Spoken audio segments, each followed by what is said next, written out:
mo le afionga le apostolo Miliamu mafoi. Ua pafunga le ai pe o le faiva o se unga ngongu. Ua solo le tūlanga manu.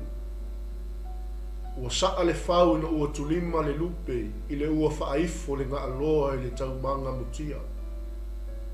Wa ua sili mea seu le seu ngā li.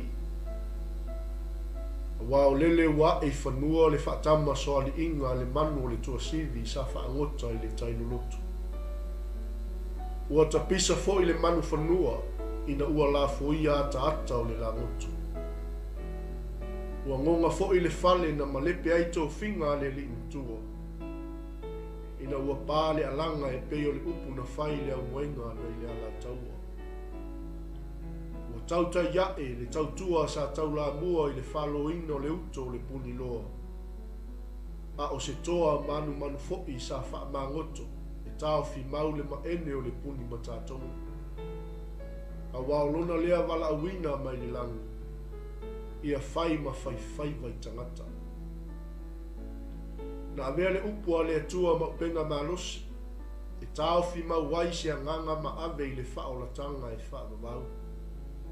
Ai awalawa ne ta whea i au wau mo mangoto atu i le moana o le whaafanoga e whaavavau. Se au auna na avea matolo tūpui pui pō i le wheauma le ngā nuenga. Sa fai masili anga o nisi le fia maua o le whaolatanga. E le ngalo a fia e siona wau. Pe a tātou toi tepa i ana tala inga a o maua lona lau le lei. O se ami talinga a o se tata pola i le tia o le whaiva o manaia. I le whaafafonga ma le whaalongolongo pa o tūlai le nei au auna ta uau ngaina. E mo moli le fina ngalo le atua i loto ma nganga. E a fua iai tala anga o lana ngaduenga. Ua mumu sai na afua mai le alo yafi mai le salefu. E moni a upu o le afionga pa ia le atua. I nā muli mai ia i a te au. O te whaia o lua ma whai vai tangata. Tātou alo sā ma le upu tālo whai. A wā tātou te whesilingi ai le whātō whāla inga le atua o le langi. Ai tātou whāmu ia whātasi e wala aulo na matai. Ai o loo tū pēa i le foe mua i le wheau ma le ngā nuenga. O ngā se toto ai nei le masina e ta ape pāpā. I tāpa au e fio ai le alo le tuitonga. Ai pola pui e le lato o lua la waki o moto kuaa. Malma malu ia whale ata. O le pālawa na whau i le pēa ma vai tangutu. Ai tua i sinave ma ulu moto o tua. Wale a fio alo sina ma le fwai fale o sale walasi. Nofo aswafa, le fale tolu ma le vai malepa. Mapua tuia i le nu le lei wa saunia i lau matai mo ui. O la le apostolo Paulo, wa iku ia te au le tau sinionga. Wa teu mo au le pale o le ola. Manuia le malanga. Alofaanga mai uso i la le tala le lei. Wo ma au mea mamahi. E mai se le pūlenga. O le Global Kingdom TV channel. I au Pilani New Zealand. O Lau TV Kirisiano. Whaia ma lo whaaro alo tele. Pastor Mike Beretta. Soifua. A oki ke siamo. O le kawal kuspaia lai moe. A wanga o longa kingo ale ka kia mai. Wa me ese langa manga va. A lai hola. Lai hola longa nganga. Ele oki. Beia lai moe. A kilo mai va pe kalo faz ma ko kale sia lai fa yo ko sawinga. Kalo faz yo ko lua lai kangi mai awal kangi. Tau fanga o ko kangis. O le manga ia o le mele o iai. Ai ola ia. Ile vai la langi o la wo. Al vai le kua la ola. E uia na oti ai. Ola pe. Paula le mea ia ola o le ko ko e mama fa ia. Ola fo ai fa mau ia ka ko ko fe no ai le langi. Amen.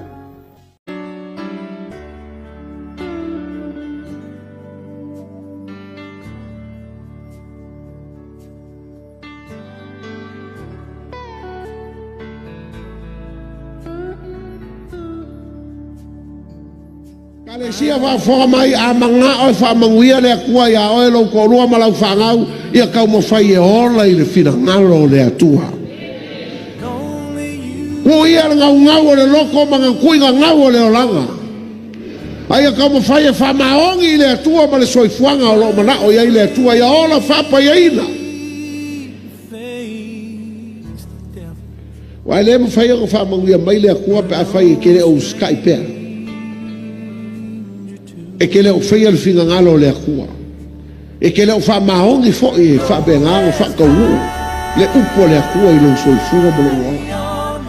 Aro whenga ima mea whaingita. Awange e anga sala i le li. Awa whange e kua ia le li. O a mea whainga kao le o langa ka kou ke uia. O a mea ki ngā le soifunga le e ola mo le akua. Amen. A whainga whakanga e le akua ia e o sai. Sa ili pele kua amene pa e whakalikali ya ke ia pa ke whamalama ya ke oe saso e ui anga e le mamalama pe ai sa i lea kaimi wa e ui ai ai ka wakua ma whamalama oe lea tu ai a uma mea ngā o ngā whasanga leo lea kua e whamanguia ya ke oe ta lato pupua ngā ma mea whainga taha o lo ta oto ai manuia o le atua. Inga o loa o le langi o le mea whai fua le atua e ala ia ke liso. E leo se ngā luenga le leo ke mi mika ai, e le whakanga inga e le lira mea. Pule oe, whaila oe filfilinga, po whea e whai ai. A le upua le atua, whamai le atua o laua fionga, e mawai le langi male lalo langi.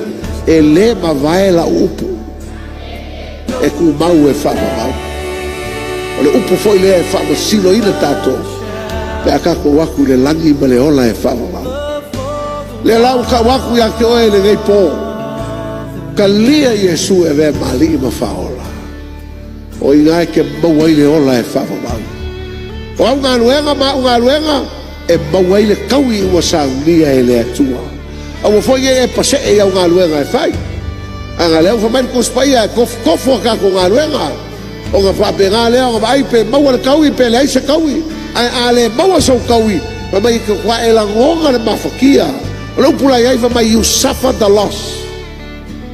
You suffer the loss of many things. Because you don't receive a reward.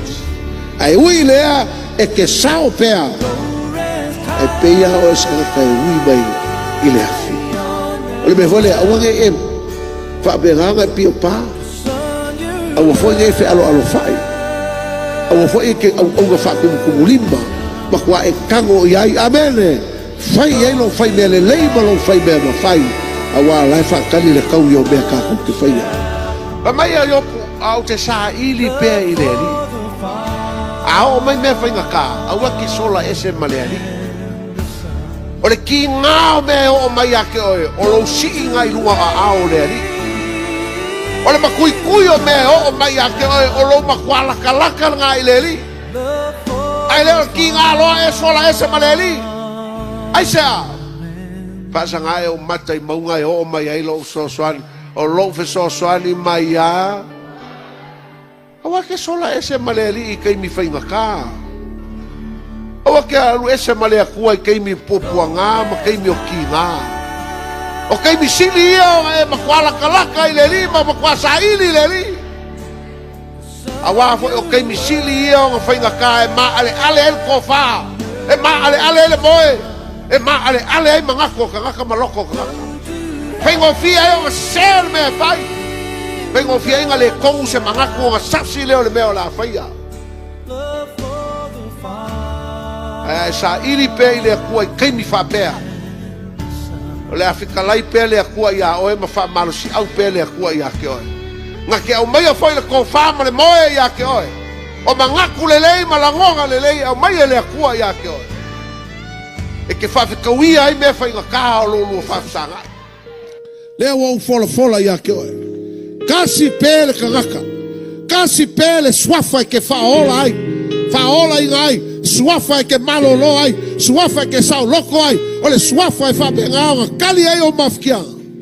Wa ngā o Yesu ke viso o ia o le halo le atua. Le Yesu lea o lo kala inga le au whainga luenga. O lo whaafale le manu ai le au whainga luenga i luu malala whanga. Se i mori mai le ke riso manu malo lea. I o tau a ai malala whanga. I a te o tau ta māti nā se i a o ele whanga. Mele le kalesia. Ia. Loko kele mausa. Pakanga ho ele a kua ngei keimi kau ke ui ai. Pe o pe se me maria ho le ia o kau ngā hoki mea le kalesia ngei o lo whai. Ai le a whainga. O le mea ka ua o lo whapenga o kako whako whai le au paia. Amene. Au whailangi lato whoronga. Ai a whapenga au kako i le li. Amen. But it's up to him. E por alama le me tulai mai. Ia e saun. Pai tangata neo tawtafa. Are you ready, my sister? Are you ready, my brother? Are you ready? Amen.